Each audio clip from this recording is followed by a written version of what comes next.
حالت جنابت میں اذکار اور تسبیح پڑھنا. حالت جنابت میں تسبیح ہاتھ میں لے کر تیسرا کلمہ درود شریف استغفار یا دوسرے اذکار اور دعائیں پڑھ سکتے ہیں. ام ساجد انڈیا سے. جی بالکل پڑھ سکتے ہیں, کوئی حرج نہیں ہے اس میں. اور خاص طور پہ جو خواتین مینسز کی حالت میں ہوتی ہیں وہ تو بالکل ہی عبادت چھوڑ دیتی ہیں, یہ بھی صحیح نہیں ہے. بھائی نماز اور تلاوت نہیں کرنی, باقی عبادتیں تو کریں, تسبیحات پڑھیں, دعائیں مانگیں اللہ تعالیٰ سے. اچھا, ناپاکی میں قرآن کی آیت پڑھنا, یہ سوال پوچھا ہے, یہ پوچھنے والے نے نام ہی نہیں لکھا. کیا ناپاکی کی حالت میں قرآن کی آیت پڑھ کر دعا کر سکتے ہیں یا نہیں؟ نیز بغیر وضو کے قرآن کی آیت پڑھ سکتے ہیں یا نہیں؟ بغیر وضو کے تو بہرحال قرآن پڑھ سکتے ہیں, البتہ ناپاکی کی حالت میں قرآن کی تلاوت جائز نہیں ہے. البتہ قرآن کی وہ آیتیں جن میں دعا کا عنصر پایا جاتا ہے, دعا کے میننگ پائے جاتے ہیں, تو ان آیتوں کو ناپاکی کی حالت میں دعا کی نیت سے پڑھ سکتے ہیں, تلاوت کی نیت سے نہیں پڑھ سکتے.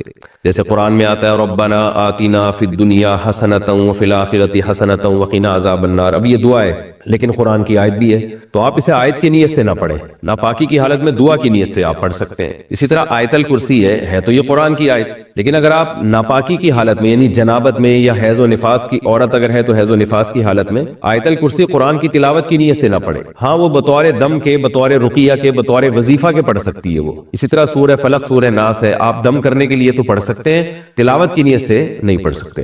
ناپاک بستر پر ناپاک کپڑوں میں تلاوت وغیرہ کا حکم. اگر بیڈ یا صوفہ وغیرہ ناپاک ہو جائے تو اس پر بیٹھ کر تلاوت کرنا, ذکر کرنا یا دینی بیان سننا جائز ہوگا یا نہیں؟ اس طرح ناپاک کپڑوں میں ان کاموں کا کیا حکم ہے؟ سلمان صاحب لاہور سے. دیکھیں یہ سارے کام جائز ہیں کیونکہ طہارت نماز کے لیے شرط ہے, نماز کے علاوہ عبادت کے لیے طہارت شرط نہیں ہے. لیکن یہ بہرحال ادب کے خلاف ضرور ہے کہ جگہ ناپاک ہے, آپ وہاں بیٹھ کے قرآن کی تلاوت کر رہے ہیں, ناپاک کپڑے پہن کے کر رہے ہیں, تو یہ بہرحال ادب کے خلاف ہے, اس لیے اس سے اجتناب کرنا چاہیے. اس سے تلاوت کی اہمیت بھی دل سے نکل سکتی ہے. اور ہاں بیان سن لیں, اگر اس کو فوری طور پر پاک کرنے میں کوئی تکلیف ہو رہی ہے تو بیان سننے میں کوئی حرج نہیں ہے, لیکن تلاوت کرنا ناپاک کپڑوں میں یہ بہتر نہیں ہے. ناپاکی کی حالت میں آیت کریمہ پڑھنے کا حکم. کیا آیت کریمہ کا ختم بغیر وضو کے ناپاکی میں کیا جا سکتا ہے؟ نیز کیا خواتین دوران حیض آیت کریمہ پڑھ سکتی ہیں؟ فاطمہ بیگم انڈیا سے. آیت کریمہ جب تلاوت پڑھی جاتی ہے نا بطور وظیفے یا دعا کے, تو اس میں قرآن کی نیت نہیں ہوتی, اور علماء نے یہ بات بیان کی ہے فقہاء نے کتابوں میں کہ قرآن کی کسی آیت کو بطور وظیفے کے یا بطور دعا کے پڑھا جائے تو وہ قرآن پھر قرآن نہیں رہتا, بلکہ وہ محض ایک دعا بن جاتی ہے, لہذا وہ ناپاکی کی حالت میں بھی پڑھی جا سکتی ہے. لہذا آیت کریمہ آپ اگر وظیفے کے طور پہ, دعا کے طور پہ پڑھ رہی ہیں تو یہ کام ناپاکی کی حالت میں بھی ہو سکتا ہے. اسی طرح آیت کریمہ کے علاوہ سورہ فاتحہ ہے, یا رات کو سوتے ہوئے جو دم کیا جاتا ہے اپنے اوپر, سورہ فلق سورہ ناس اور سورہ اخلاص کے ذریعے, تو یہ سب جائز ہے. اس میں ناپاکی کی حالت میں بھی کر سکتے ہیں کیونکہ یہ قرآن کی تلاوت کی نیت سے نہیں ہوتا بلکہ یہ دم یا رقیہ کی نیت سے ہوتا ہے. قرآن پورا کرنے کے لیے حالت حیض میں قرآن پڑھ سکتے ہیں. میرا قرآن ختم ہونے میں 3 پارے رہ گئے ہیں, پیریڈ شروع ہو گئے ہیں. میں نے ایک کلپ میں سنا تھا کہ حیض کی حالت میں قرآن پڑھ سکتے ہیں اور تلاوت بھی سن سکتے ہیں. کیا یہ بات صحیح ہے؟ تلاوت سن تو سکتے ہیں, قرآن پڑھ نہیں سکتے. اس بارے میں میرا کلپ موجود ہے یوٹیوب پہ. محترمہ ڈاکٹر فرحت ہاشمی کا ایک ان کے حوالے سے ایک بات چلی تھی, اور جو ان کی اکیڈمی میں کام کرنے والی خواتین ہیں انہوں نے ایک فتوے کو وائرل کیا تھا جس میں یہ بتایا گیا تھا کہ حالت حیض میں بھی عورت قرآن کو ہاتھ لگا سکتی ہے. اس پر میں نے کلپ ریکارڈ کروایا تھا, تو میں محترمہ ڈاکٹر فرحت ہاشمی صاحبہ کا حوالے سے دے رہا ہوں کہ میرا نام لکھ کے نا جب یہ سرچ کریں گے تو اس پہ وہ کلپ آپ کے پاس آ جائے گا. تو اس میں پہلے پورا مدلل اس پر میرا بیان ہے دلائل کے ساتھ کہ حالت حیض میں عورت قرآن کو ہاتھ نہیں لگا سکتی. مقصد خدا نخواستہ ڈاکٹر فرحت ہاشمی صاحبہ پر تنقید کرنا نہیں ہے کہ علمی مسئلے میں ان سے اختلاف کرنا ہے, اور مجھے یہ یقینی بھی معلوم نہیں ہے کہ ڈاکٹر فرحت ہاشمی صاحبہ کی رائے کیا ہے اس بارے میں. کسی نے مجھے بتایا تھا کہ ان کی یہ رائے ہے اور وہ اس کو پروموٹ کرتی ہیں کہ حالت حیض میں عورت قرآن کو ہاتھ لگا سکتی ہے. تو اس پر میں نے دلائل سے ایک بات ریکارڈ کروائی تھی, وہ آپ سرچ کر لیں. قطع نظر اس سے کہ باقی ڈاکٹر فرحت ہاشمی ایسا کہتی بھی ہیں کہ نہیں کہتی, واللہ عالم. باقی ڈاکٹر فرحت ہاشمی صاحبہ کا جو ایک کام ہے ماشاءاللہ قرآن کی خدمت کے حوالے سے, اس کا میں بہرحال معترف ہوں. کراچی سے ایک خاتون نے سوال پوچھا ہے کہ ایام حیض میں غیر یقینی صورتحال ہو تو غسل کب کریں؟ حیض کے آخری دنوں میں جب ہمیں دن میں صرف یہ 1 یا 2 بار اسپاٹنگ ہوتی ہے, یقین نہیں ہوتا کہ اب خون آئے گا یا نہیں, تو ہمیں غسل کرنے کے لیے کتنا انتظار کرنا چاہیے؟ نیز اگر ہم نے انتظار کیا اور بلیڈنگ نہ ہوئی تو کیا ان نمازوں کی قضا کرنی ہوگی؟ یہ سوال اگرچہ حیا کے خلاف ہے لیکن بہت زیادہ پوچھا جاتا ہے اور خواتین بہت پریشان ہوتی ہے۔ دیکھیے، جب کم سے کم حیض کی مدت 3 دن ہے، 3 دن کے بعد کسی خاتون کو جب حیض آنا رک جائے تو خواتین کو اپنی عادت کا علم ہوتا ہے، اگر غالب گمان ہو کہ اب دوبارہ بلڈ نہیں آئے گا، حتیٰ کہ اسپاٹنگ بھی نہیں ہوگی، غالب گمان قریب بیقین ہو، تو ان پر لازم ہے کہ وہ غسل کریں اور نماز شروع کر دیں۔ لیکن اس کے بعد اگر 10 دن کے اندر اندر دوبارہ ذرا سی بھی بلیڈنگ ہو گئی، ذرا سی بھی، تو اس کا مطلب یہ تھا کہ وہ جو نماز پڑھی تھی وہ ناپاکی کی حالت میں پڑی تھی، لہذا وہ نمازیں لوٹانے کی تو ضرورت نہیں ہے کیونکہ وہ نماز ہوئی نہیں سرے سے، لیکن جیسے اسپاٹنگ ہو تو دوبارہ سے رک جائیں نماز پڑھنے سے، اور پھر جب غالب گمان ہو کہ اب دوبارہ بلیڈنگ نہیں ہوگی تو دوبارہ غسل کر کے نماز شروع کریں۔ تو یہ ہے، تو ان کا جو اصل سوال تھا کہ ہمیں غسل کے لیے کتنا انتظار کرنا پڑے گا، تو اپنا غالب گمان دیکھنا پڑے گا آپ کو۔ جب غالب گمان ہو جائے کہ اب بلیڈنگ بالکل بھی نہیں ہوگی تو آپ پر لازم ہے کہ آپ غسل کریں اور نماز پڑھیں، اور اگر اس کے بعد یعنی غالب گمان نہیں ہے یہ، بلکہ ایک تردد ہے کہ شاید ہو شاید نہ ہو، تو پھر غسل کرنا لازم نہیں ہے، کیونکہ الیقین لا یزول بالشک، یقینی چیز تھی حیض کا ہونا، اس کا ختم ہونے کا جب تک یقین نہیں ہوگا تو غسل نہیں کیا جائے گا۔ البتہ بعض دفعہ ایسے ہوتا ہے کسی خاتون کا خیال یہ ہوتا ہے کہ اب دوبارہ مجھے بلیڈنگ ہوگی، اور اس خیال سے انہوں نے غسل ہی نہیں کیا، تو پھر پتہ چلا کہ بلیڈنگ تو نہیں ہو رہی، تو پھر جو نماز قضا ہوئی ہے اس کی قضا بھی کرنی پڑے گی۔ خواتین کو اس کا بہت خیال کرنا چاہیے کہ جب ایام ہوں ان کے مینسز کے تو وہ نماز کی بہت زیادہ حفاظت کریں۔ قرآن مجید میں اللہ تعالیٰ کے ارشاد حافظوا علی الصلوات، نمازوں کی حفاظت کرو، محافظت، تو محافظت اسی طرح سے ہوتی ہے، اس کا خیال کرنا پڑتا ہے۔ تو فجر کی نماز اکثر خواتین کی گول ہو جاتی ہے کیونکہ وہ سوتے ہوئے میں گزر رہی ہوتی ہے اور اس دوران بلیڈنگ بند ہو چکی ہوتی ہے۔ تو جب خواتین کو اندازہ ہو کہ ان کے ایام حیض پورے ہو گئے ہیں، جیسے کسی کو 4 دن آتا ہے، کسی کو 5 دن آتا ہے، ایک عادت ہوتی ہے ہر عورت کی، تو 4 دن جیسے آنے کی عادت ہے، تو 4 دن کے بعد پھر ان پر لازم ہے کہ وہ صبح صادق کے وقت اٹھ کر دیکھیں کہ ہمیں بلیڈنگ آ رہی ہے یا بند ہو گئی ہے۔ ایسا نہ ہو کہ سوتے سوتے میں نماز ہی قضا ہو جائے۔ تو اگر بلیڈنگ بند ہو گئی ہے تو اس وقت غسل کر کے فجر پڑھیں، اور اگر بعض دفعہ یہ بھی ہوتا ہے کہ عشاء کی نماز بھی لازم ہو جاتی ہے، مثال کے طور پر صبح صادق کا وقت شروع ہو رہا ہے 5:30 پر، 5:30 بجے صبح، تو اب رات کو تو خاتون کا خیال یہ تھا کہ بلیڈنگ ہو رہی ہے اور آخری دن ہے ان کا ایام حیض کا، تو ان پر لازم تھا کہ وہ صبح صادق سے پہلے اٹھ کے دیکھیں کہ واقعی بند ہو چکی ہے یا نہیں۔ اگر بند ہو چکی ہے تو پھر یہ عشاء کی نماز بھی واجب ہے، عشاء کی نماز بھی پڑھنی پڑے گی آپ کو۔ تو بعض خواتین بالکل اس میں غفلت سے کام لیتی ہیں۔ میں یہ نہیں کہہ رہا کہ ابھی بلیڈنگ شروع ہوئی ہے تو رات کو دوبارہ ہر رات کو اٹھ کے دیکھنا شروع کریں کہ بلیڈنگ ہے یا نہیں ہے، تو جو عادت ہے اس کو تو گزرنے دیں۔ 3 یا 4 دن کی کسی کو عادت ہے، کسی کو 5 دن کی عادت ہے، لیکن جس دن یہ احتمال شروع ہو جائے کہ اب بلیڈنگ رک سکتی ہے تو اس دن عشاء کی نماز اور فجر کی نماز میں خاص طور پر خیال کریں، کیونکہ یہ 2 نمازیں سوتے میں گزر جاتی ہیں۔ نیوٹرون کا ایک پورا کیا ہے، سسٹم ہے، تو اللہ کہتے ہیں وَمِمَّا لَا يَعْلَمُونَ، جو چیزیں تم نہیں جانتے ان میں بھی اللہ نے کیا بنائے ہیں، جوڑے بنائے ہیں۔ دیکھو ہم نظام شمسی کو دیکھ لیں، نیوکلیس کے اندر ہوتا ہے مولیکیول، تو پورا ایک مولیکیول کی ڈیفینیشن یہ ہے کہ کسی بھی چیز کو جب توڑا جائے نا تو وہ آخری ذرہ جس میں اس چیز کی تمام خصوصیات ہوں، جس کو مزید اب توڑے تو وہ خصوصیات چینج ہو جائیں، اس کو مولیکیول کہتے ہیں۔ اتنی ہم بھی فارغ نہیں ہیں، دیسی ہیں مگر اتنے بھی نہیں جتنا آپ سمجھ رہے ہو۔ تو مولیکیول کو آگے توڑیں گے تو پھر اس میں آئٹم ہوگا، پھر آئٹم کے اندر نیوکلیس، پھر الیکٹران پروٹون کا پورا سسٹم، پھر وہ سسٹم کی طرف ذہن چلا جاتا ہے ہمارا۔ سسٹم جب بھی بولا کروں سمجھ لو پاکستان کے الیکشن مراد ہے، اس سے پاکستان کے الیکشن سسٹم کے تحت ہوتے ہیں، سسٹم کے تحت ہوتے ہیں، صحیح ہے۔ خیر ایسی جگہوں سے لوگ جیتتے ہیں جہاں سے وہ کہتے ہیں ہم نے تو خود بھی ہمیں نہیں پتا تھا، اچھا یار زیادہ ہے، پھر سافٹ ویئر کا مسئلہ آ جاتا ہے۔ چلیں تو سبحان الذی خلق الازواج كلها مما تنبت الارض ومن انفسهم ومما لا يعلمون، اللہ فرماتے ہیں وہ چیزیں جن کو تم جانتے نہیں ہو اس میں بھی ہم نے جوڑے بنائے ہیں۔ تو یہ پوری ڈیٹیل پھر آپ قرآن کی دوسری آیتیں دیکھ لیں، ہر جگہ اللہ تعالی نے اس نظام کو بیان کیا ہے قرآن مجید میں۔ دیکھو نظام شمسی میں سورج کیا ہے، وہ کھینچ رہا ہے نا 9 سیاروں کو، مرکز نظام شمسی کا سورج ہے، اس پہ ہم کہہ سکتے ہیں، میں سائنس کی زبان استعمال نہیں کر رہا، دیسی زبان ہے، وہ پازیٹیو ہے اور یہ زمین پہ کیا ہے، نیگیٹو چارج ہے۔ یہ میں اپنی دیسی اسٹائل میں بتا رہا ہوں، ایسا نہ ہو کہ آپ اس پہ کہیں یار سورج کھینچ رہا ہے زمین کو، یہ بھی گویا سورج شوہر ہے, یہ 9 سیارے اس کی بیویاں ہیں. سورج کی بھی 9 بیویاں کم از کم ہیں, اور مرکز کیا ہے؟ سورج ہے. پھر سورج کا مرکز کچھ اور ہے. خیر, تو اللہ تعالیٰ نے یہ پورا جو نظام بنایا, یہ میں اتنی ڈیٹیل کیا سائنسی تھیوری سمجھانے کے لیے بتا رہا ہوں, نہیں بھائی سائنس میرا ٹاپک نہیں ہے, نہ پیغمبروں کا ٹاپک ہے, نہ قرآن کا ٹاپک ہے سائنس. یہ بتانے کے لیے ہے کہ آپ کو بھی یہ دیکھنا پڑے گا کہ آپ مادی اعتبار سے کس کیٹیگری میں آتے ہو اور روحانی اعتبار سے کس کیٹیگری میں آتے ہو. مادی اعتبار سے تو اللہ نے ہمیں بنا دیا, اللہ نے جوڑے بنائے, ایک کو مرد بنایا, ایک کو عورت. اچھا, وہ خواجہ سرا کی بات ادھوری رہ گئی تھی, اتنے خواجہ سرا ہوتے نہیں ہیں جتنے ہمیں نظر آ رہے ہیں, بہت کم ریشو ہے خواجہ سرا ہونے کا, اور اس میں بھی کچھ میں مردانہ علامتیں زیادہ ہوتی ہیں تو شریعت اس کو مرد مانتی ہے, کچھ میں عورتوں والی علامتیں زیادہ ہوتی ہیں تو شریعت اس کو عورت مانتی ہے, اور تو وہ بھی یا تو مرد ہوں گے یا عورت ہوں گے, تو بیچ کا کوئی بھی نہیں ہوتا. اور اس میں بھی اب سائنس نے ترقی کر کے عقدہ مسئلہ حل کر دیا کہ جو مردانہ علامتیں جن میں زیادہ ہیں ان کے لیے شرعاً جائز ہے کہ آپریٹ کروا کے پورے آدمی بن جاؤ وہ, اور جس میں عورت والی علامت زیادہ ہے تو شریعت ترغیب دیتی ہے کہ آپریشن کرواؤ اور پوری عورت بن جاؤ, بیچ میں رہنے کی تمہیں ضرورت نہیں ہے. تو یہ قصہ ہی ختم ہو گیا نا. کیا خیال ہے ٹرانسجینڈر کا؟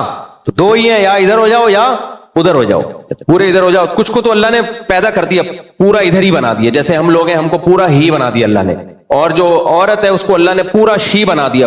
بہت تھوڑے سے لوگ ہوتے ہیں جو تھوڑے سے کنفیوز ہوتے ہیں, تو وہ بھی ایک طرف ہو جائیں تو یہ قصہ کیا ہو جائے گا؟ بولو, ختم. ٹرانسجینڈر کا قصہ ہی ختم. تو اس لیے ڈونلڈ ٹرمپ نے بڑی اچھی بات کی, بھائی 2 ہی جنس کو مانتا ہوں میں, یا ادھر یا ادھر, خاندانی بات کی. تو یہ میں اتنی ڈیٹیل اس لیے بتا رہا ہوں کہ جسمانی اعتبار سے تو اللہ نے ہمیں خود بتا دیا کہ تم کس طرف ہو, آدمی ہو یا عورت ہو. روحانی اعتبار سے بھی ہماری بہت ساری قسمیں ہیں. کچھ چیزیں ایسی ہوتی ہیں جو ہمیں اچھا بنانے کے لیے ضروری ہیں, سچا ہونا, صاف ستھرا ہونا, فیتھ فل ہونا, وفادار ہونا, اسی طرح بھائی بہادر ہونا, سخی ہونا. تو اللہ تعالیٰ نے بہادروں کی بہادری کو سمجھانے کے لیے بزدل پیدا کیے, اللہ تعالیٰ نے منافقوں کی منافقت کو سمجھانے کے لیے 1 نمبر لوگ پیدا کیے, اور مقابلے میں منافق بھی پیدا کیے. بولتے کچھ ہیں, دل میں کچھ اور ہوتا ہے. ایسے منافق ہول سیل کے حساب سے مارکیٹ میں موجود ملیں گے آپ کو.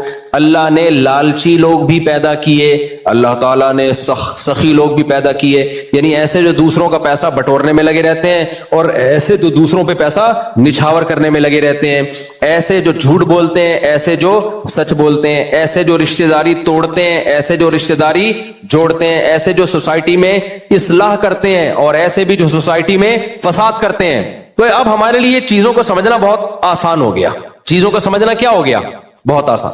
ہم اچھے لوگوں میں ہیں یا برے لوگوں میں, اس کو دیکھنے کے لیے اب ہمیں بہت آسان ایک کرائٹیریا ہے کہ بروں کو دیکھ لو, اس کے الٹ بن جاؤ.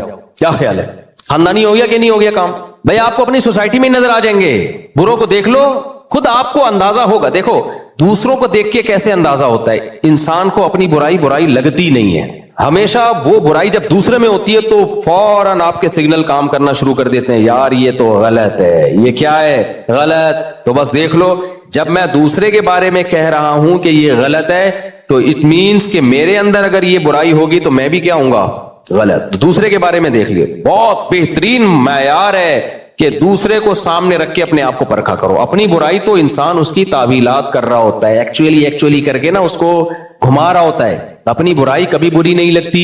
جب واش روم جاتے ہیں وہاں گھنٹوں بیٹھ کے آتے ہیں, اسمیل نہیں آتی وہاں پہ. دوسرا آئے اور آپ جاؤ, کیسی ناک پکڑ کے باہر نکلتا ہے, یار پانی صحیح طرح بہا دیتے, کہتے ہیں کہ نہیں کہتے, ایگزاسٹ تو کر لیتے.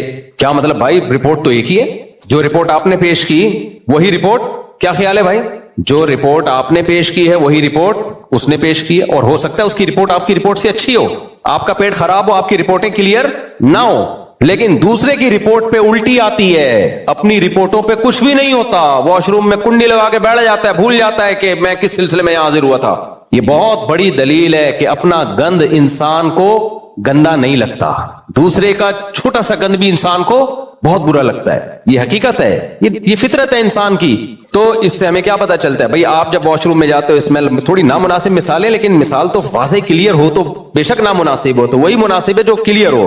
آپ جیسے واش روم میں جاتے ہو کتنا غصے ہوتے ہیں, کم بخت پانی کیوں نہیں بہا کے آیا, ایگزاسٹ فین کیوں نہیں چلایا.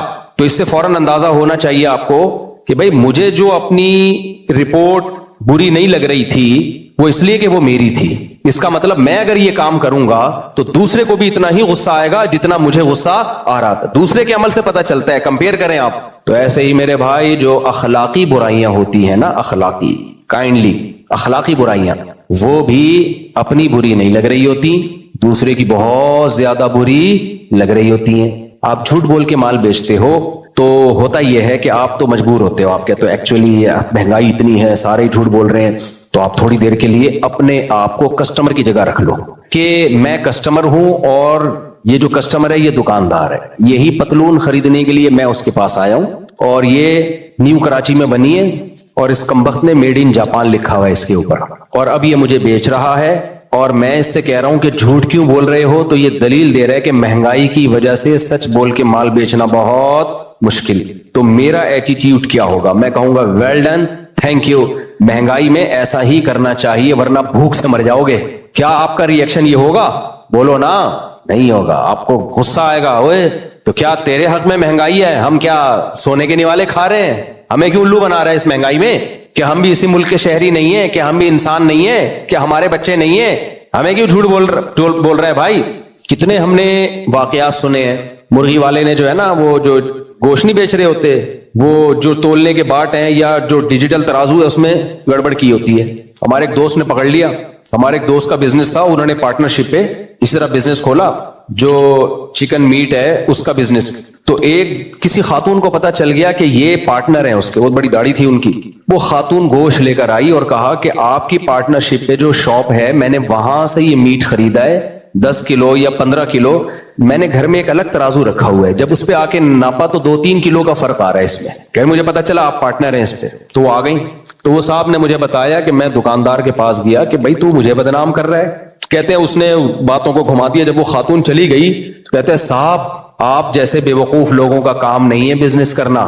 الفاظ تھے اس کے, صاحب آپ جیسے بے وقوف لوگوں کا کام بزنس کرنا نہیں ہے, یہ تو سب کرتے ہیں 2-4 کلو کا فرق, ورنہ تو بھائی اتنا تو گزارا کیسے ہوگا صاحب, آپ نہیں کر سکتے. انہوں نے کہا بھائی تو میرا باپ ہے جو مجھے سمجھا رہا ہے, تجھے کہا ہے کہ بھائی نہیں چلتا تو بند کرو اس بزنس کو, کوئی اور کام کریں گے ہم. تو یہی 10-15 کلو گوشت میں اگر 2-4 کلو کی ڈنڈی ماری جاتی. اب دیکھو یہ جو کمیلوں میں جانور کٹ رہے ہیں پائپ کے ذریعے نا, پریشر کے ذریعے, دیکھو اور آسان مثال, ٹھیکیدار سے ہمیشہ, جو بلڈر ہوتا ہے نا اس سے ہمیشہ وہ گھر خریدو جو کمبخت نے اپنے لیے بنایا ہے. جو دوسروں کے لیے بنایا وہ گھر کبھی بھی نہ خریدو اس سے. نہیں آئی سمجھ؟ بہت گہری بات ہے. جو ٹھیکیدار آدمی جو بیچنے کے لیے جو گھر بناتا ہے وہ نہیں لو اس سے. اس میں اوپر تو بہت فنیشنگ ہوگی, لیکن آپ گھڑی لگانے کے لیے جب کیل ٹھوکو گے نا اس میں تو پورا پلستر اکھڑ کے باہر گرے گا. یہ تجربے ہیں ہمارے. پلستر ہو کیا ہوگا, اکھڑ کے باہر آئے. تو لیکن جو وہ گھر اپنے لیے بناتا ہے اس میں آپ ڈرل مشین سے بھی سوراخ کرو گے تو پلستر نہیں اکھڑے گا. سمجھتے ہو گے نہیں سمجھتے؟ میکینک آپ کا اپنا ہوگا, محلے پڑوس کا تو ایمانداری سے کام کرے گا. چلتے پھرتے راستے میں کسی میکینک سے کوئی کام کروا دیا آپ نے تو جگاڑ کر کے دے دے گا آپ کو, بائک آپ کی یا گاڑی آپ کی جگاڑ کر کے دے دے گا. لیکن یہی کام کوئی ڈرامہ اس کے ساتھ کرے تو اس کا میٹر گھوم جائے گا. اب میں اصل میرا ٹاپک تھا آج وہ تھا فسادی اور غیر فسادی. اصل بات تو میں یہ لے کے چلا تھا. تو اسی طرح میرے بھائی یہ سمجھنا کہ میں فسادی ہوں یا نہیں ہوں, اس کا پتہ جب چلتا ہے جب آپ کو اپنے جیسے کسی فسادی سے واسطہ پڑ جائے. سمجھ رہے ہو؟ بڑی مزے کی بات ہے. اس پہ بھی $2000 بنتے تھے, استغفر اللہ. یعنی اپنے جیسے کسی فسادی سے آپ کا واسطہ پڑ جائے جو بالکل آپ جیسا ہو. میں اپنے آپ کو بھی اس میں شامل کر رہا ہوں. ہم کو اپنے جیسے فسادی سے واسطہ پڑ جائے تو پھر ہمیں پتا چلتا ہے کہ ہم کتنے بڑے فسادی ہیں. کیسے؟ فسادی کی سب سے پہلی علامت کیا ہوتی ہے؟ اپنے اختیارات سے تجاوز کرتا ہے وہ. دیکھو فسادی کی 2 قسمیں ہوتی ہیں. ایک تو وہ فسادی جو کہتا ہے میں ہوں ہی فسادی, جو کیا کہتا ہے میں ہوں ہی فسادی. جیسے یہ ڈاکو, چور, یہ تو اپنے آپ کو مانتے ہیں بھائی ہم تو چور ہیں, ان کو فخر ہے. ایک چور کو پکڑا نا کورٹ میں پیش کیا گیا تو کورٹ نے کہا کمبخت تو نے ایسے پھرتی سے چوری کی ہے کسی کو کانو کان خبر نہیں ہوئی. کہتے تھینک یو سر, آپ پہلے آدمی ہیں جنہوں نے میرے پیشے کی تعریف کی ہے. تو اس کو اپنے چور ہونے پہ کیا تھا, جیب کترے مقابلے کر رہے ہوتے ہیں. ابے تو پکڑا گیا, میں تو کبھی پکڑا نہیں گیا, میں تو ایسے جیب میں ہاتھ ڈالتا ہوں, ایسے پیسے نکالتا ہوں, بڑے بڑوں کو الو بناتا ہوں. وہ سکھا رہے ہوتے ہیں پیسے لے کے. تو ایک فسادی وہ ہوتا ہے جس کو پتا ہوتا ہے کہ ہم کیا ہیں, فسادی ہیں, ہم سوسائٹی میں فساد مچا رہے ہیں. ان کا کام ہے باقاعدہ آرڈر پہ لڑوانے کے لیے ان کو رکھا جاتا ہے. یہ کم درجے کے فسادی ہیں. ایک فسادی وہ ہوتے ہیں جو اصلاح کا لیبل لگا کے سوسائٹی میں فساد کرتے ہیں. یہ فسادی سوسائٹی میں زیادہ نہیں بلکہ بولو بہت زیادہ ہے, بہت زیادہ ہے. اچھا, ان کی بھی پھر دو قسمیں ہیں. ان کی بھی پھر کتنی قسمیں ہیں؟ دو. یہ لیبل تو لگا رہے ہوتے ہیں کہ ہم اصلاح کر رہے ہیں, لیکن خود ان کو پتا ہوتا ہے کہ ہم فسادی ہیں, لیکن لیبل کیا لگاتے ہیں؟ اصلاح کا. جیسے فرعون, اس کو پتا تھا میں بہت بڑا فسادی ہوں, لیکن جب فساد کے فیصلے کرتا تو اپنے لوگوں کو, اپنی سوسائٹی کو سمجھاتا کہ ما اریکم الا ما ارا وما اہدیکم الا سبیل الرشاد. دیکھو میں جو تمہیں بتاؤں گا نا وہ صحیح ہوگا, اور میں جو کچھ آرڈر دے رہا ہوں وہ بالکل سوسائٹی کی اصلاح کے لیے, کہ ہمارے کنٹری کو اس قسم کے پروگراموں کی اور اس قسم کی پالیسیوں کی بہت شدید ضرورت ہے کہ موسیٰ کلیم اللہ کی دعوت کو کچل دیا جائے اور بنی اسرائیل کے بچوں کو مزید اسپیڈ کے ساتھ قتل کیا جائے. تو دیکھنے میں یہ فساد لگ رہا ہے, لیکن ایکچولی اس سے ہمارے کنٹری میں امن و امان آئے گا. اور یہ جو معاذ اللہ فسادی لوگ ہیں, معاذ اللہ نقل کفر, حضرت موسیٰ کو الٹا فسادی کہہ رہا تھا وہ, یہ جو اس طرح کے لوگ ہیں جو ہمیں ہمارے باپ دادا کے دین سے ہٹانا چاہ رہے ہیں اور سوسائٹی میں فساد پیدا کر رہے ہیں, یہ بالکل یہ جو ہے نا یہ سلسلہ ہی ہمیشہ کے لیے ختم ہو جائے گا. تو اس لیے یہ جو نصیحتیں مجھے کر رہے ہو کہ یہ اللہ کے پیغمبر ہیں, توحید کی دعوت دے رہے ہیں اور بچوں کو قتل کرنے سے روک رہے ہیں اور ظلم کرنے سے روک رہے ہیں, یہ ہمیں نہیں بتاؤ.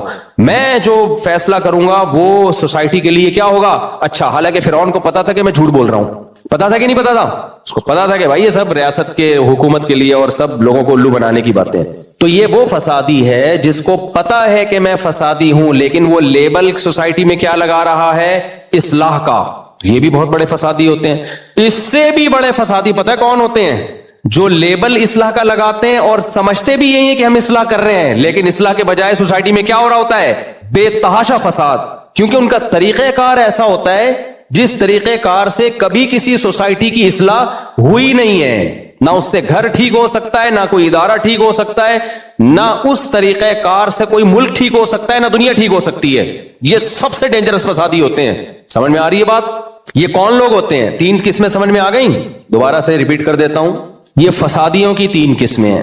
پہلی قسم جو طریقہ بھی فساد والا, لیبل بھی فساد والا, اور وہ پتہ بھی ان کو ہوتا ہے کہ ہم ہیں ہی فسادی. ڈاکو, چور, اس ٹائپ کے جتنے لوگ ہیں سوسائٹی میں, جن کو باقاعدہ بھیجا جاتا ہے لڑوانے کے لیے, طلاقیں دلوانے کے لیے میاں بیوی میں, ان کو پتا ہوتا ہے. جیسے یہ عامل لوگ نہیں ہوتے, عامل, ان کو بھی اپنے بارے میں سب پتا ہوتا ہے کہ ہم کیا کر رہے ہیں.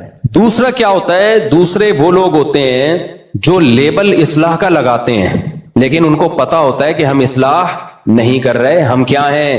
فسادی. لیکن فساد کو اصلاح کہہ کے سوسائٹی میں الٹے کام کر رہے ہوتے ہیں, جیسے ان کا بچہ بلی پالی ہوئی ہے جس نے.